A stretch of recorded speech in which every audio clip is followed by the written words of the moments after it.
샬롬. 4월 2일 수요일 하나님 나라를 시작하는 말씀 묵상 시간입니다. 하나님께서 오늘 우리에게 주시는 말씀은 누가복음 18장 15절에서 30절까지의 말씀인데요. 젊은 부부 삼누리 사순의 이종혁 집사님께서 말씀을 봉독해 주시겠습니다. 하나님의 말씀을 경청하십시오. 사람들이 예수께서 만져주심을 바라고 자기 어린 아기를 데리고 오매 제자들이 보고 꾸짖거늘 예수께서 그 어린 아이들을 불러 가까이 하시고 이르시되 어린 아이들이 내게 오는 것을 용납하고 금하지 말라. 하나님의 나라가 이런 자의 것이니라. 내가 진실로 너희에게 이르노니 누구든지 하나님의 나라를 어린 아이와 같이 받아들이지 않는 자는 결단코 거기 들어가지 못하리라 하시니라. 어떤 관리가 물어 이르되 선생님이여 내가 무엇을 하여야 영생을 얻으리이까? 예수께서 이르시되 내가 어찌하여 나를 선하다 일컫느냐? 하나님 한 분 외에는 선한 이가 없느니라. 내가 계명을 안 하니 간음하지 말라, 살인하지 말라, 도둑질하지 말라, 거짓 증언하지 말라, 내 부모를 공경하라 하였느니라. 여짜오되 이것은 내가 어려서부터 다 지키었나이다. 예수께서 이 말을 들으시고 이르시되 내게 아직도 한 가지 부족한 것이 있으니 내게 있는 것을 다 팔아 가난한 자들에게 나눠주라. 그리하면 하늘에서 내게 보화가 있으리라. 그리고 와서 나를 따르라 하시니 그 사람이 큰 부자이므로 이 말씀을 듣고 심히 근심하더라. 예수께서 그를 보시고 이르시되 재물이 있는 자는 하나님의 나라에 들어가기가 얼마나 어려운지 낙타가 바늘귀로 들어가는 것이 부자가 하나님의 나라에 들어가는 것보다 쉬우니라 하시니 듣는 자들이 이르되 그런즉 누가 구원을 얻을 수 있나이까? 이르시되 무릇 사람이 할 수 없는 것을 하나님은 하실 수 있느니라. 베드로가 여짜오되 보옵소서 우리가 우리의 것을 다 버리고 주를 따랐나이다. 이르시되 내가 진실로 너희에게 이르노니 하나님의 나라를 위하여 집이나 아내나 형제나 부모나 자녀를 버린 자는 현세에 여러 배를 받고 내세에 영생을 받지 못할 자가 없느니라 하시니라. 아멘. 어제 본문 후반부에 등장했던 바리새인과 세리의 비유를 혹시 기억하실까요? 예수님은 자기를 의롭다고 믿고 다른 사람을 멸시하는 자들에게 한 비유의 말씀을 들려주시는데요. 두 사람이 기도하러 성전에 올라가죠. 한 사람은 바리새인이었고 또 한 사람은 세리였습니다. 두 사람이 멀찌감치 떨어져서 기도를 하는데 바리새인은 이렇게 기도합니다. 오 하나님 감사합니다. 저는 다른 사람들과는 달리 욕심이 많거나 부정직하거나 음탕하지도 않을 뿐더러 저는 저 세리와도 같지 않습니다. 저는 일주일에 2번이나 금식을 하고 모든 수입의 10분의 1을 바칩니다. 네, 그때 저 뒤에 서 있던 세리가 고개를 떨군 채 탄식하듯 읊조리며 이렇게 기도합니다. 오 하나님, 저는 죄인입니다. 저를 긍휼히 여겨 주십시오. 예수님은 이 두 사람이 이야기를 들려주시면서 제자들에게 이렇게 말씀하십니다. 그날 이 두 사람들 중 하나님께 의롭다는 인정을 받고 집으로 내려간 사람은 바리새인이 아니라 바로 세리였다고요. 누구든지 자신을 높이는 사람은 낮아지고 자기를 낮추는 사람은 높아질 것이라고 말씀하시죠. 이 말씀을 하신 뒤에 바로 이 사건이 일어났는지 아니면 며칠이 지난 뒤에 일어났는지는 모르겠지만 예수님의 그 비유의 말씀이 현실에서 재현이 되는 한 사건이 일어납니다. 같은 날 같은 시간에 예수님 앞에 두 사람이 찾아옵니다. 한 사람은 자신을 스스로 의롭게 여기던 한 부자 관리였고 한 사람은 오늘날처럼 인격체로 정당한 취급을 받지 못하던 어린 아기들이었는데요. 어미의 품에 안겨서 예수님의 쓰다듬어 주심을 바라며 예수님께로 나아오게 되죠. 당시 유대인들은 불을 하나님이 베푸신 복의 결과라고 인식했기 때문에 따라서 부자는 당연히 하나님의 인정을 받고 또 영생을 얻는 사람들로 생각을 했습니다. 하지만 아기들은 아직 율법을 배워야 할 존재였고 구원을 이루어 나가야 할 대상이지 구원을 얻은 존재라고 생각하지 않았던 거죠. 즉, 앞선 비유에 나오는 바리새인과 세리처럼 부자 관리는 어려서부터 한 번도 율법을 어긴 적이 없는, 그래서 이미 영생을 얻기에 충분한 자격을 갖추고 있던 자였고, 어린 아기는 아직 구원에 있어서는 자격을 논할 수조차 없었던 사람들이었다는 것입니다. 그런데 예수님은 이 두 사람을 비교하면서 모든 사람의 생각을 뒤엎고 하나님의 나라는 이 부자와 같은 이에게 주어지는 것이 아니라 저 어린 아기와 같은 자들에게 주어지는 것이라는 말씀을 하십니다.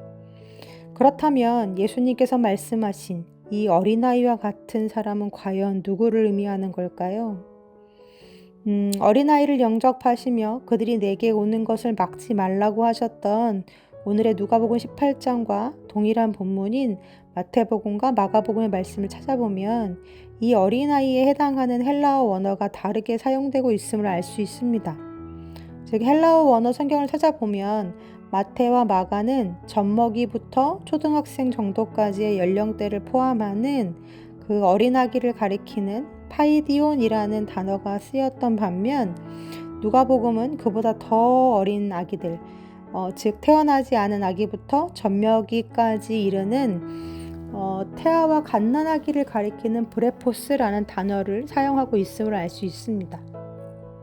즉 부모 의존성에 빗대어서 마태와 마가도 그랬지만 누가는 더더욱 누군가를 의지하지 않으면 절대 이 세상을 한시도 살아갈 수 없는 존재로서의 사람들, 즉 가난하고 겸손하고 자신을 낮추던 사람들, 그래서 하나님의 은혜가 아니면 절대 구원을 얻지 못할 것으로 여기던 자들을 이 어린아기에 빗대어 설명하고 있는 것입니다. 하지만 부자는 달랐죠. 부자는 자신의 구원을 자신의 의로 그리고 자신이 그간 삶에서 행한 것들로 얻으려 했던 자였습니다. 말로는 하나님을 붙들고 살았다 하지만 결국은 자신의 의로움을 붙들고 살았던 사람이 바로 이 부자 관리였습니다. 하나님은 이 부자 관리의 이해와도 같이 우리에게 성적표를 매기시는 분이 아닙니다. 100점짜리 시험지를 들고 가야 구원이 주어지는 것이 아니라는 것입니다.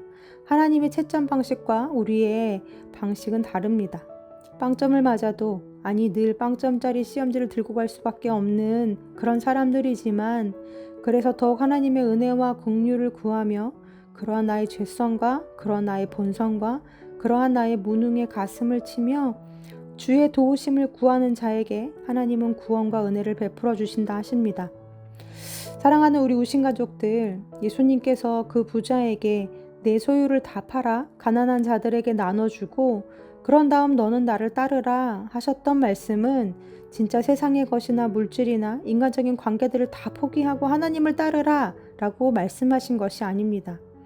네가 그동안 의지하고 있던 그 모든 것들을 내려놓고 내 손이 가지고 있던 힘을 다 내려놓고 진정 가난한 마음이 되어 너에게는 답이 없음을 알고 내 구원과 도움을 바라라는 말씀이었습니다. 하나님은 결코 세상과 신앙을 이분법적으로 갈라놓지 않으십니다. 세상과 나 사이에서 양자택일하라고 하시지 않죠.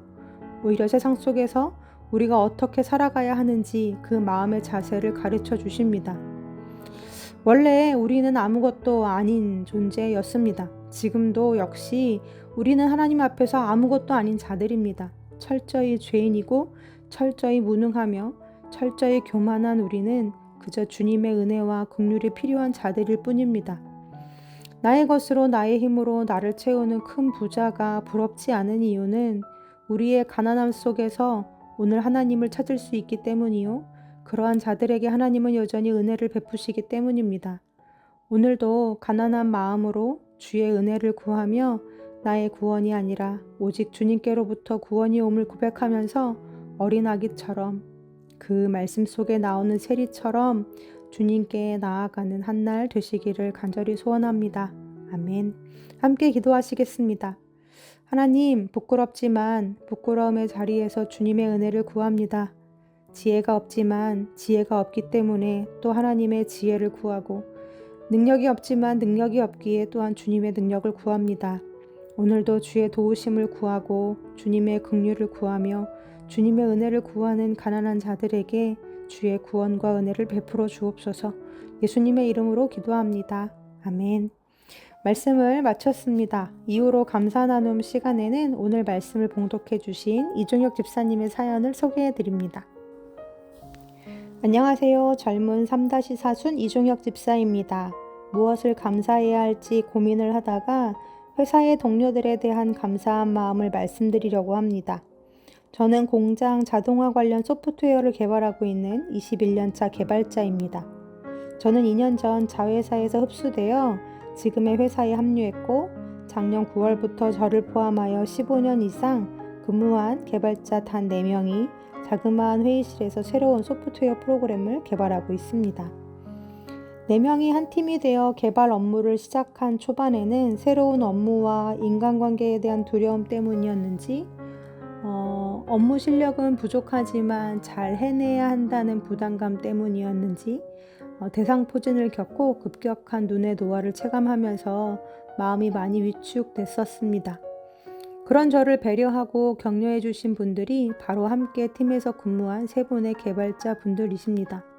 잘 풀리지 않아 고민하고 있으면 서로의 생각과 의견을 공유하는 데 주저하지 않았고 필요할 때는 하루 종일 끝장 토론을 하기도 하면서 동료 개발자들과 협력하여 일을 해나갈 수 있었습니다.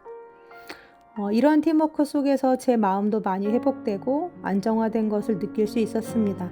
어느덧 6개월이라는 시간이 흘러 막막하기만 했던 프로젝트가 조금씩 틀을 갖춰가고 있습니다. 물론 프로젝트는 이제 시작이고 앞으로 가야 할 길이 멀지만 서로 이끌어주며 함께 일하는 게 무엇인지를 느끼게 해준 동료들에게 감사한 마음을 전합니다.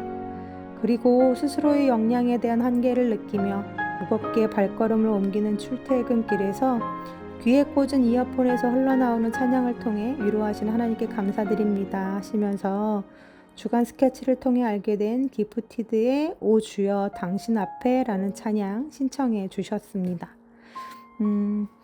나이가 들어갈수록 주어진 자리 또 주어진 책임에서 더 잘 해내야 한다는 부담감과 압박감이 커지는 것 같은데요. 그래서 오늘도 긴장하고 애쓰며 부딪히고 살아가고 있을 우리 모든 어른들과 또 그러한 실패감과 좌절감 속에 있을 우리 우신 가족들에게 오늘의 말씀이 작은 위로가 됐으면 좋겠다는 마음이 듭니다. 그래서 우리에겐 하나님의 은혜가 필요하고 하나님의 도우심과 구원을 바라는 자들에게 하나님이 그 능력과 구원이 되어주신다는 말씀이 우리 모두에게 힘이 되었으면 좋겠습니다. 그럼 집사님 추천해 주신 찬양 들으시면서 더 깊은 묵상 하시겠습니다.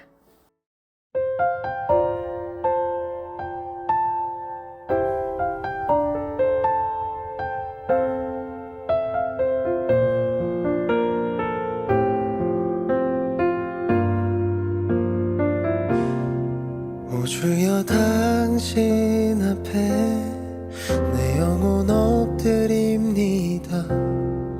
내 안에 가득한 세상에 소리를 뒤로 한 채 오 주여 당신 앞에 겸손히 엎드립니다. 주의 말씀으로 날 채우소서. 넌 할 수 없다고 세상이 말할 때 주의 오른손이 날 이끄시네. 넌 자격 없다고 내 영혼에 외칠 때 주의 보혈이 의롭다 하시네.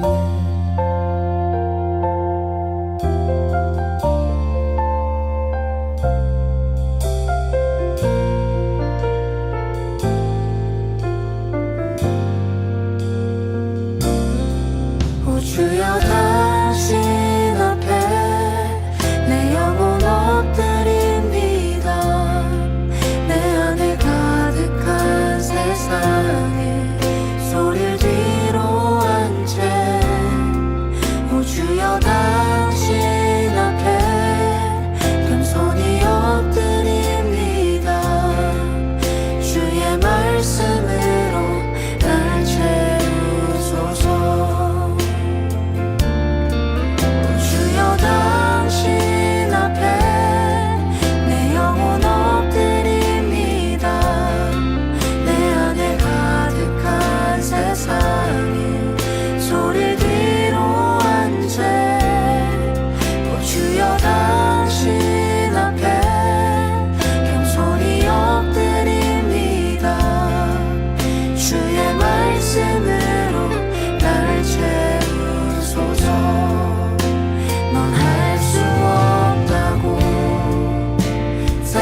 주의 말씀으로 날 채우소서.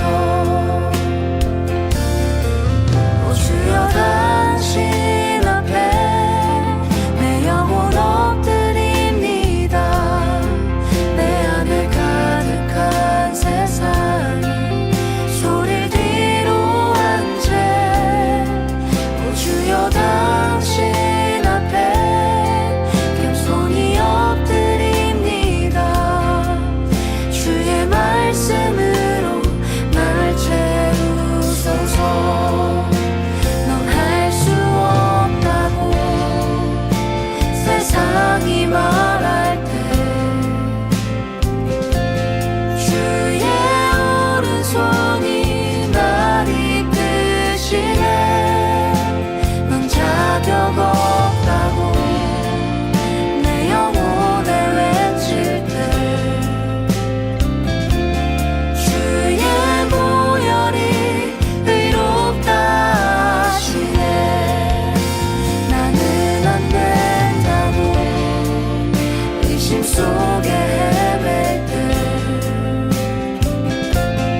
못 박힌 두 손이 안아주시네. 다 의미 없다고 내 삶을 외면할 때 주의 자녀라 나를 부르시네.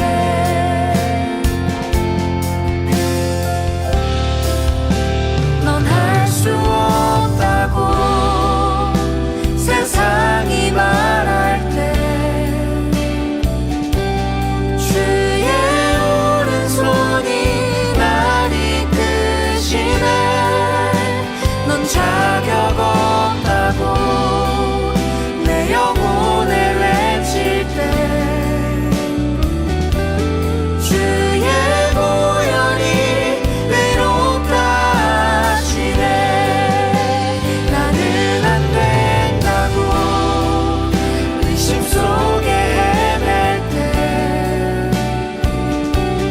못 박힌 두 손이 안아주시네. 다 의미 없다고 내 삶을 외면할 때 주의 자녀라 나를 부르시네. 넌 할 수 없다고 세상이 말할 때 주의 오른손이 날 이끄시네.